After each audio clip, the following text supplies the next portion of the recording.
Hello, welcome to what used to be called the All Things Small Business YouTube podcast. I am your host, Denise Roberts, and I am constantly or always trying to improve this podcast. So I'm relaunching it today with the new name and the new brand called Standing on Business. So welcome to Standing on Business, where we talk all things small business. And we are going to go with the same theme. It's brown sugar style. We're going brown sugar live. So we're going to have a conversation again, of course, where we're spotlighting a small business and CEO in Prince George's County, Maryland. I would appreciate it if you would go ahead and hit that subscribe button and give this video a thumbs up. And I will be back in about 10 seconds.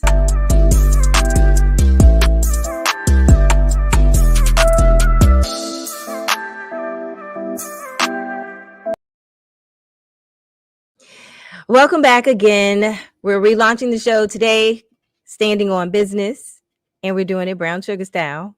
And tonight I'm going on a virtual date with the CEO and what I believe he likes to call himself the head nerd of a company called Cloudforce, the only cloud technology company in Prince George's County, Maryland. His name is Husein Sharaf. So here we go. Hey, Husein. Hey, Denise, how are you? Good.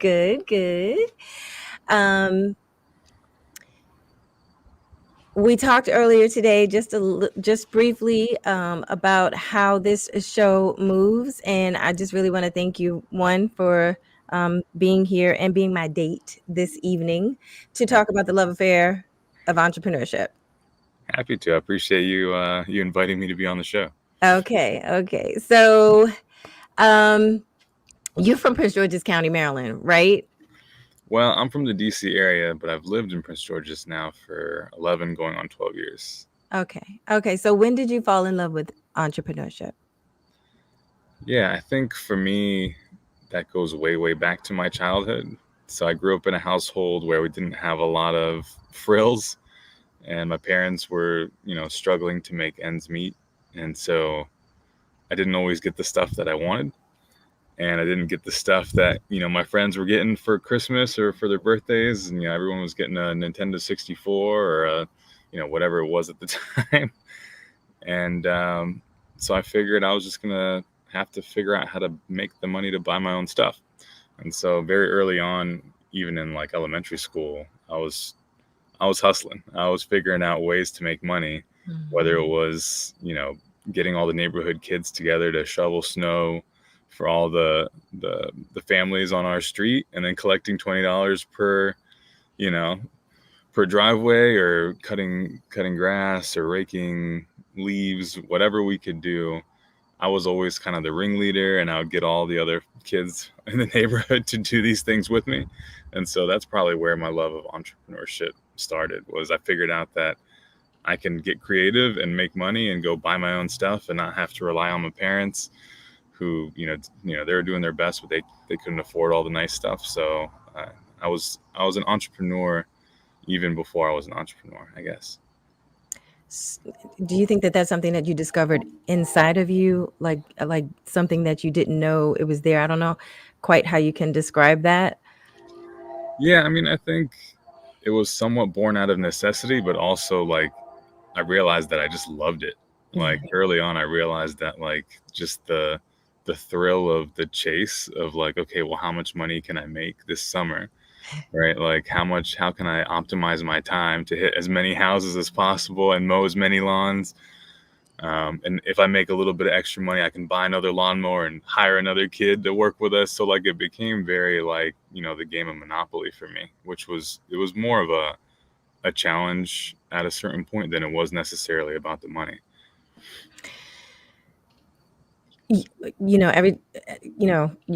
When you talk about what ways and how many ways can I make money, that you're talking about love language there, because that's kind of, how I operate. I'm always trying to figure out in my head, whatever space I'm in, how can I make money from this? Right. Um, how did now, where did you said that you did move to Prince George's County. What area did you grow up in? So I grew up in between College Park and Northern Virginia, Mhm, um, and moved around a little bit as a teenager. mhm, Uh, Actually, was out on my own at 16. Was living in Centerville for a bit. Lived in Woodbridge for a little bit. Lived in Arlington for a little bit, and then finally landed in National Harbor almost 12 years ago now. And so I've been there ever since, and I've never been happier. And I didn't think I would live anywhere for as long as I have lived there, but I love Prince George's, and I love the harbor in particular. So yeah, yeah, yeah. So what brought you to Cloudforce? so yeah, good question. I started Cloudforce after having worked in consulting for a few years. Um, I was working for big consulting firms. I started at Booz Allen at a pretty young age, and I liked the work.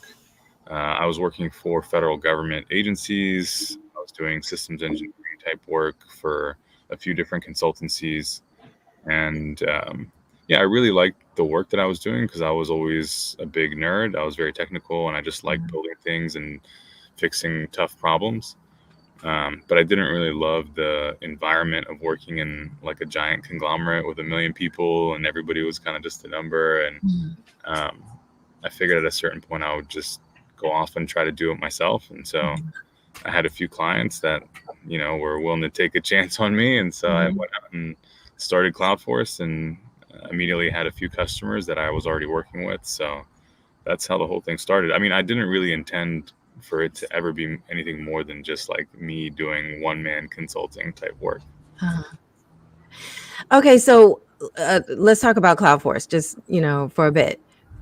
What is it? What do you do? Yeah. Let's talk about your ups and your downs. Yeah. So Cloudforce is sort of self explanatory um, by the name. So Mhm, we are essentially a cloud consulting firm. Um, and we help primarily very large and complex organizations to strategize and adopt cloud technologies. So, what that means practically is that we work very closely with Microsoft and work with Microsoft customers to help them to migrate to Microsoft's cloud, mhm, whether that's Microsoft 365 or Microsoft Azure. And then just to make the most of their investments in the Microsoft cloud. So, how can they be more efficient, more secure, more innovative using Microsoft's cloud services? That's essentially what we do. Okay. Okay. Did you hear my dog in the background? Yeah, I could hear your dog. Hopefully, Okay, yeah, yeah, you can she's hear the motorcycle in the background. yeah, right. Yeah, it looks like it's a nice day out there. So you're down at National Harbor. Were you always at National Harbor? Yeah, so since I moved to Prince George's, I've lived in National Harbor. I moved to the harbor pretty early when a lot of the stuff that's there now wasn't there. So we didn't have the wheel and we didn't have the MGM, and it was still kind of early in the harbor days. Um, but I've lived here ever since, and yeah, I have no interest in living anywhere else. Really, I love it. Um, Well, no, I meant, your company. oh, so the company, yeah. So the company actually I started in Virginia Mhm, because it was 13 years ago that I started the company, and so I actually moved it to National Harbor about 9 years ago now. mhm, And we got our first official office. It was actually just a few hot desks at the Regis shared office space initially. mhm. And then we grew out of that office and took a larger space at the Regis. And then we grew out of that office and took a larger space across the street. And then we grew out of that office and took the entire top floor of our building. So we've moved three times, but all in National Harbor. And I think now we have one of the largest spaces in the harbor. So, yeah. Shit. I had the opportunity to come and visit Cloudforce, and I absolutely loved what I saw, the culture that you created. How many employees did you have when you first started? Where are you at now? And what's the culture that you uh, have? What is the culture that you've created at Cloudforce? Yeah. So, I mean, the company really was just me for the first 6 years. But when I took the space, the first office space we took, we were like 3 people. And now we've grown to over 70 people full time. Um, and most of them live in the DC area, and a lot of them live in Prince George's. So we try pretty intentionally to hire from Prince George's first. And then if we can't find the folks we need, then we'll branch out a little bit from there. But I'd say probably 95% of our staff live in the DC area. The culture is very unique, I think, in the DC area because I've worked at a bunch of consultancies and I know what they're like, and they're pretty stuffy usually, especially if they're serving the federal government because there's not a whole lot of room in the budget for frills. And so, because we do primarily commercial work these days, we can be a little bit more laid back. I think when people see our office and see our culture, they think it's more of like a West Coast, like Silicon Valley style office. There's ping pong tables and beer taps and Xboxes, and we have a lot of fun in our office. And I think, people actually want to be there in person, which I know is kind of a weird thing these days after the pandemic. Most people just want to work remote, but I think our staff actually really enjoy being around each other, and so much so that they all hang out outside of work. So, yeah, I think it's a pretty unique environment in the DC area. And I was able to, talk with a lot of the people, some of the people that work there as well. How do you, how do you know when you're hiring the right people? Because, when you are building a business and you're building a team, you want to make sure that you have the right people that fit, that it makes sense for the culture that you've created, and as well, um, the right person for the vision that you've set forth for your business. How do you know when you're picking the right people when you're hiring employees? Yeah, I mean, I think that's probably the most important thing. And I know a lot of companies say that their people are their most important asset, but I don't know that all of them necessarily um, go through the level of rigor that's required to make sure that they have the right people, because it's hard, especially in tech, especially in DC. There's such a war for talent that if you find a person that has the right resume, it's hard to say no to them. But we do say no. We say no to by far way more people than we say yes to. We probably interview 20 people for every one that we hire. Mm-hmm. And really it comes down to, we want to be not only experts in what we do, we want to be the consultants that the customer wants to have a beer with afterward. So like if the customer doesn't like us, then we're doing something wrong. And for the customer to like us, we have to hire people that are friendly, that are empathetic, that are in check with their own ego. And that's not an easy thing to find, especially in tech. So we've been super careful about who we hire. And really the first thing we look for is what people typically refer to as soft skills, but we think that the soft skills are actually more important than the technical skills, because you can teach somebody a technical skill, you can't really teach somebody how to be a nice person. A likable. Yeah. Likable. Yeah. Yeah. Likable. Yeah. Okay.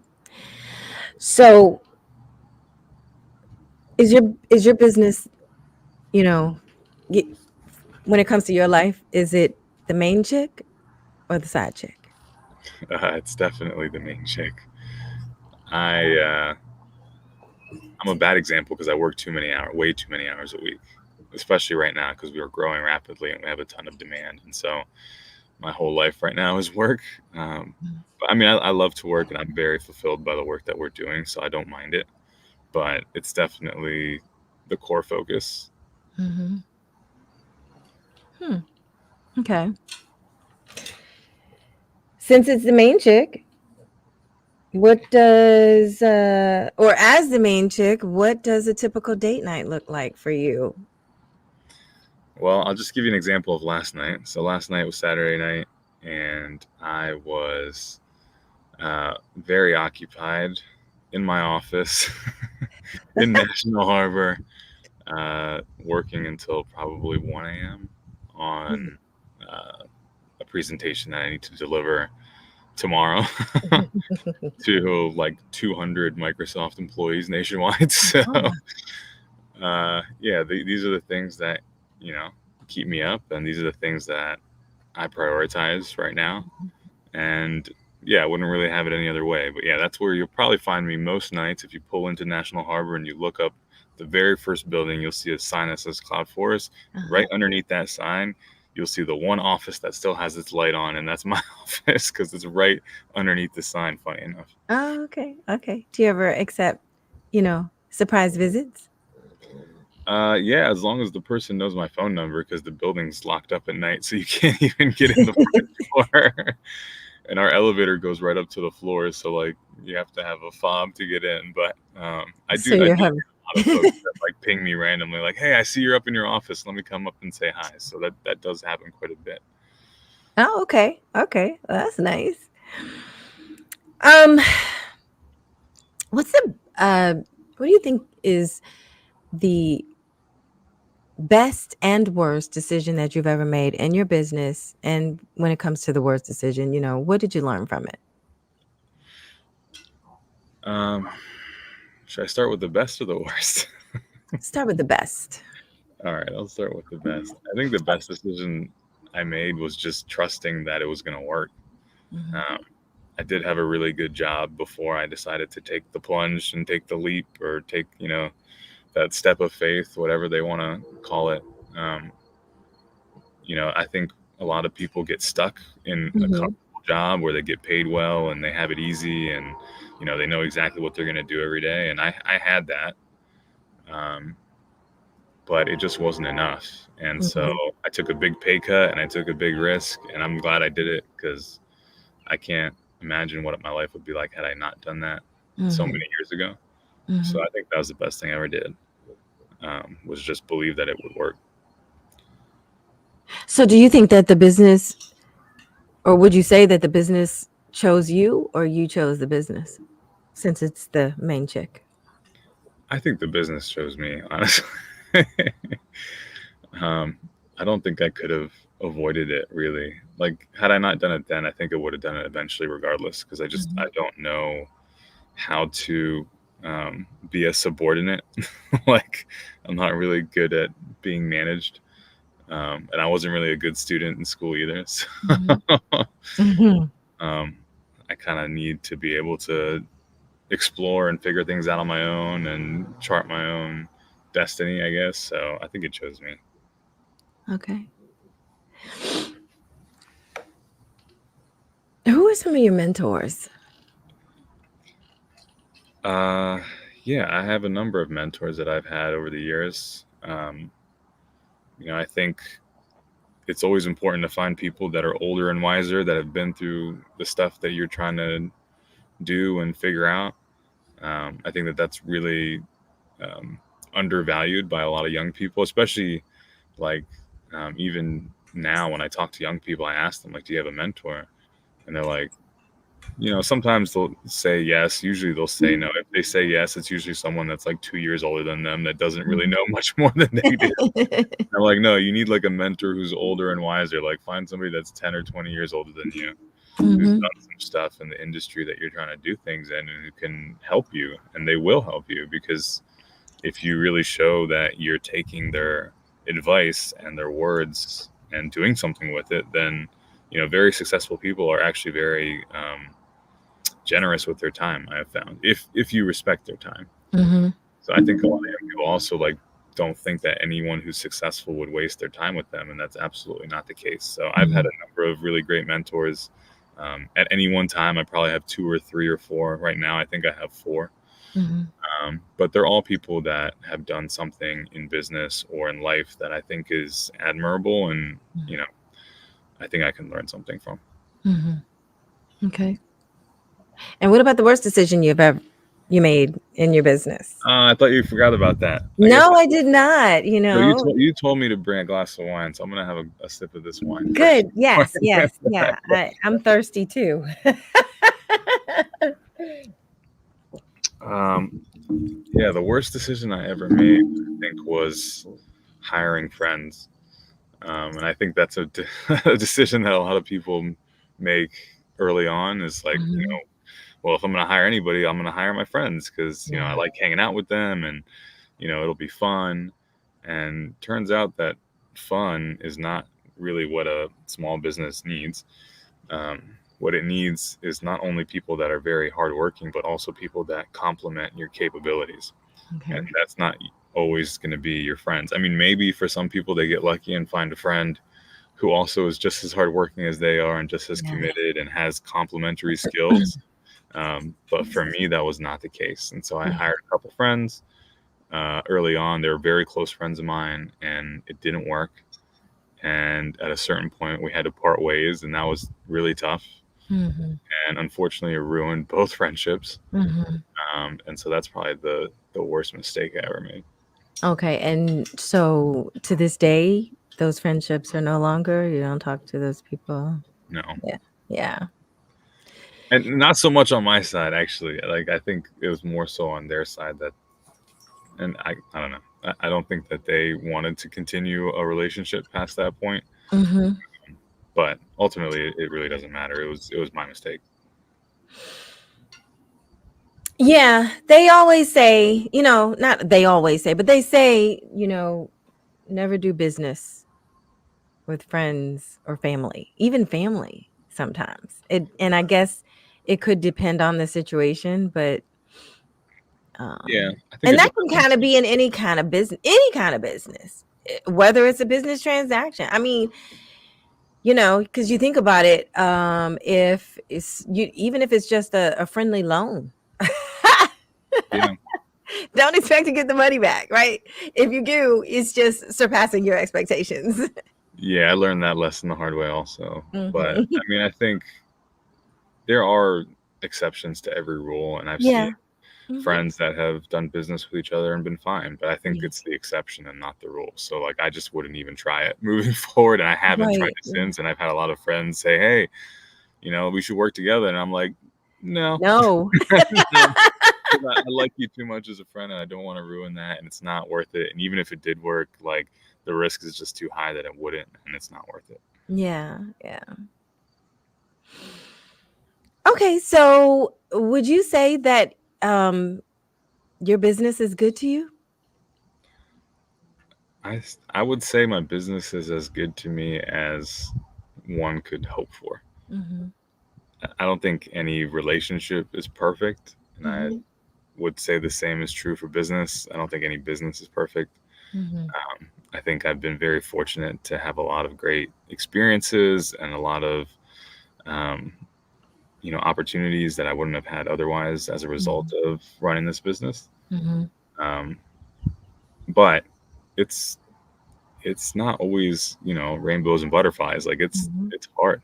It's really hard, and like Yeah. you have to make a lot of hard decisions. You have to deal with a lot of situations that are uncomfortable. You have a lot of responsibility that most people don't. I have 70 some families that I'm really responsible for, and so that's a lot of Mhm. pressure. I've heard that before. It's amazing. So would you say, because given that, would you say that if you want to go into business or you want to start your own business, do what you love, or is it find the need and solve a problem? If you had to choose between the two, because you know, I have this debate often. So, Yeah, I think everybody wants an easy answer for questions like that, mhm, and the reality is there is no binary answer. It's not as black and white as that. Like I think, at least in my experience, you should try to find the intersection of those two things and figure out what is true that falls into both of those buckets. Like what is true that you actually enjoy doing and solves a problem mhm, that people care about, mhm. right? Because ideally you can find both. And Yeah, it's not necessarily going to be the thing that you love doing the most, right? right, Like when I was a right. kid, I wanted to be a mechanic. I just loved cars. I wanted to build cars. I wanted to race cars. I wanted to work on cars. That was my thing. And I could have done that, but I don't know that there was as much opportunity in that lane as there is in technology. And technology is adjacent to what I love doing. And I love technology too. It's just not, it was not my top choice. Mm-hmm. It was definitely a much more in demand choice. And so thankfully I found the intersection of those two things. Huh. Okay. So do you love your business? Absolutely, I do. Yeah. It's like, Are you in love with your business? Are you in love with her? I mean, I think I have to be in order to work 80, 90 hours a week every week. Otherwise, I'd just be insane. Mm-hmm. Yeah. No, I love what I do. I wake up every morning and I'm actually excited to go to work. Mm-hmm. Even like on the weekends, I'm excited to go in and have nobody there and I can just focus on stuff that I need to get done. And I actually do really enjoy what I do. Okay. Who are some of your customers? Like, who is your target market? What's your target market? Yeah, that's a great question. The reality is, in the world that we live in, pretty much everyone needs what we do. We're kind of like, accountants and lawyers. Like everybody needs what we do. So we don't have one specific target market, but there are a few industries that we've spent a lot of time with. Mm-hmm. We spent a lot of time in real estate. We spent a lot of time in education. We've spent a little bit of time with healthcare. Um, and a bunch of other just random ones like sports entertainment, financial services, and insurance, and state and local government, and fill in the blank. Like we've done work for organizations of all types, Mm-hmm. but I think the common thread is that pretty much every business could be better by leveraging technology better, Mm-hmm. and could do better by their customers and by their employees if they knew how to leverage technology better. And so that's the common thread. Like, how do we use technology to make any business better? Mm-hmm. And that's actually not that hard to do if um, if you know the services that you're working with and what a business needs to be successful. Mm-hmm. So, I mean, right now we're doing a ton of work in education. So, some of the names that folks would know are, well, locally, we've done a ton of work for Howard University. We've done a lot of work for HU. Prince George's Community College, our beloved hometown community college. Yeah. Then nationwide, we're doing work for UCLA. We're doing work Mhm. for Stanford. We're doing work for just universities all over the country. Um, so that's exciting. Yeah. Yeah. Yeah. So if the business is good to you, are you good to the business? I think I have to be. Otherwise, it won't be good to me. It's just like a relationship. If you're not good to your partner, it's not going to be, eventually, they're not going to be so good to you either. Mm-hmm. Um, so, yeah, I mean, I prioritize the business over most things. What's your favorite part of the day at work? I'd say it's my favorite day of the week is really more uh, Okay. relevant. Like, so Fridays at our office, Mm-hmm. we've kind of got something that we started early on in the business and we've just kept it to now. So Fridays by like noon, nobody's really doing a whole lot with customers. We have food ordered in every Friday for our entire staff. Uh, by like 12:30, most people will have a beer in their hand. um, and that's just the time where we like relax a little bit. We talk about stuff that happened that week. We do like Cloudforce U, which is like our internal education. Like somebody will just get up and talk about something that they learned or something that they know that they want to teach others, and it's become definitely kind of core to the culture of the business that Fridays are that day that we can kind of just relax and regroup and prepare for the weekend and prepare for the next week. So yeah, Friday is definitely the best day of the week. It sounds like it. Yeah. It's almost like a TGIF kind of thing, but you're not really going home. It's not because it's the weekend, it's because it's a day in the office. Huh. Well, just as an example, most Fridays we're not watching what time people come and what time people leave, but like people will stay until 6, 7, 8, 9, 10 o'clock at night just hanging out. Mm, Like even this past Friday, a yeah. whole group of us, myself included, we just went down to Rosa Mexicano after, and we kept hanging out, and we had dinner, and we had a couple margaritas, and I think we Yeah. left at like 10 o'clock at night. So My kind of workplace. yeah, we have fun, and I Yeah. think nobody takes themselves too seriously, and everybody really enjoys and respects each other's company and expertise and Yeah. just personalities outside of the work environment. Oh, that's awesome. That's awesome. How do you pay it forward? You've got these mentors that have helped you along the way. You've got your business is good to you, and you know, and you have put what sounds like some really good thought and creativity and nurturing into this business. How do you pay it forward? Yeah, it's a good question. I mean, another thing that we have definitely done since the beginning is just try to be involved in the community. So every year we do one really large community event, Mm-hmm. but then in between we'll do a bunch of community events. So even just next month, we'll be hosting a big charity fundraiser for the Boys and Girls Club of Greater Washington. Mm-hmm. We're doing that at the big giant Ferris wheel in front of our office, and we'll have, Mm-hmm. you know, business sponsors and just people from all over the area who are coming to support that effort. They are looking to build a new Boys and Girls Club in Prince George's, and so we're looking to raise money for them.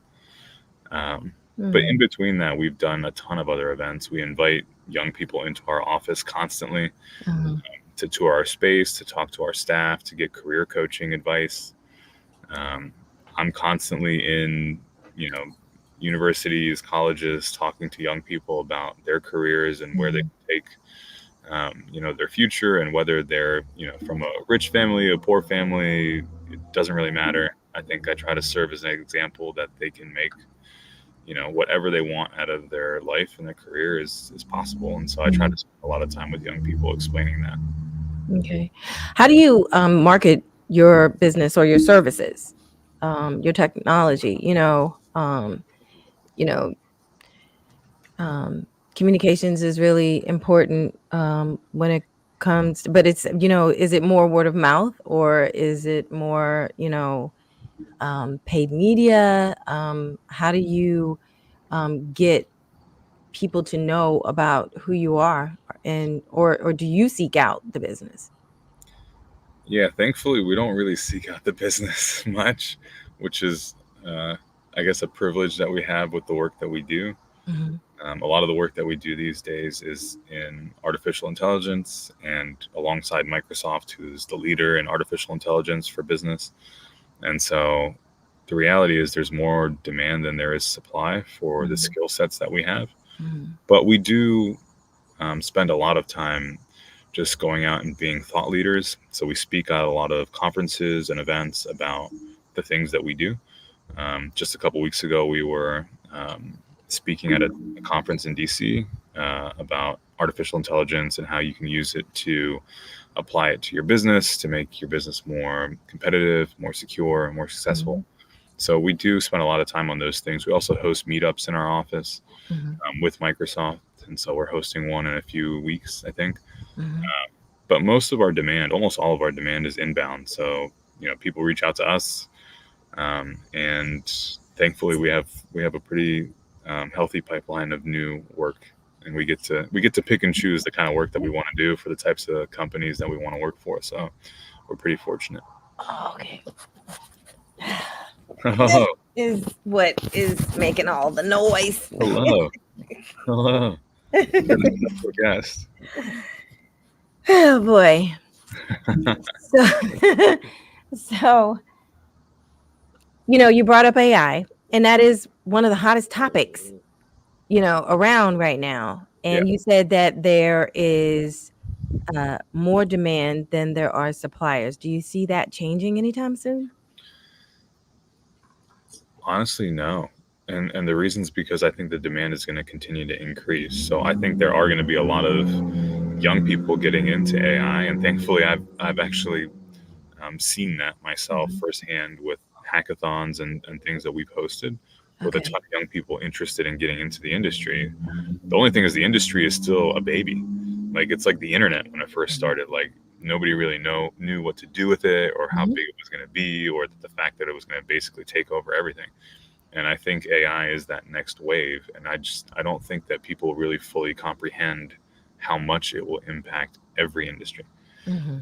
So we're just at the tipping point now, and this is probably the next 10 or 20 years that demand is just going to continue to grow. So I do encourage young people to get into it, and I don't think that it's as difficult as people assume.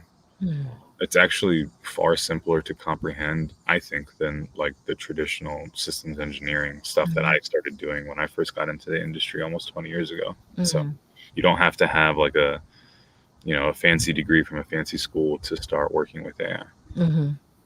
What's next for Cloudforce?